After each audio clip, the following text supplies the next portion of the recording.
Rehana est arrivée dans ce refuge pour femmes il y a quelques semaines, après avoir été mariée de force et violée par 2 hommes armés.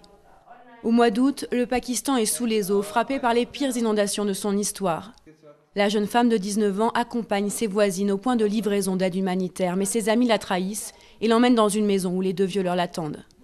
Il s'était disputé avec mon père qui venait d'être nommé au comité de distribution d'aide humanitaire de notre village. Il voulait lui donner une leçon. Ils m'ont dit, s'il ne peut pas protéger sa propre fille, il peut encore moins venir en aide à tout le village. Gulshan aussi a subi la vengeance d'un ennemi de son père qui l'a accusée d'adultère. Elle a échappé de peu au crime d'honneur qu'on appelle aussi Karo-Kari au Pakistan. Une coutume barbare au nom de laquelle des femmes sont tuées pour rétablir l'honneur de la famille humiliée. En cas de Karo-Kari, ce ne sont pas les faits, mais les accusations qui comptent. Quand on est accusé d'adultère, même si on n'a rien fait, on sait qu'on risque de se faire tuer. Parfois, si une femme sourit simplement à un homme, elle est déclarée Kari par des ennemis qui vont se plaindre au chef du village. C'est cette femme qui a créé le refuge. Victime d'un viol collectif sur décision d'un conseil tribal en 2002, Mukhtar attend depuis 9 ans que la justice rende sa décision finale. Ici, elle encourage les femmes dans son cas à ne pas baisser les bras.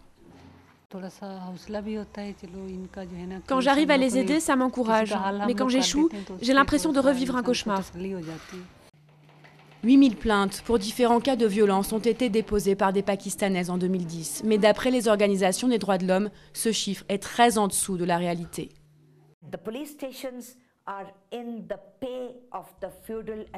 Les commissariats de police sont contrôlés par les chefs de village. Si une femme est kidnappée, violée ou victime d'un viol collectif par le fils d'un chef de village ou un grand propriétaire terrien et ses amis, à qui va-t-elle aller se plaindre? Courageuse, Rehana va demander l'annulation de son mariage, mais elle craint toujours les représailles de sa belle famille. Malgré les efforts des associations, les violences faites aux femmes ne diminuent quasiment pas au Pakistan.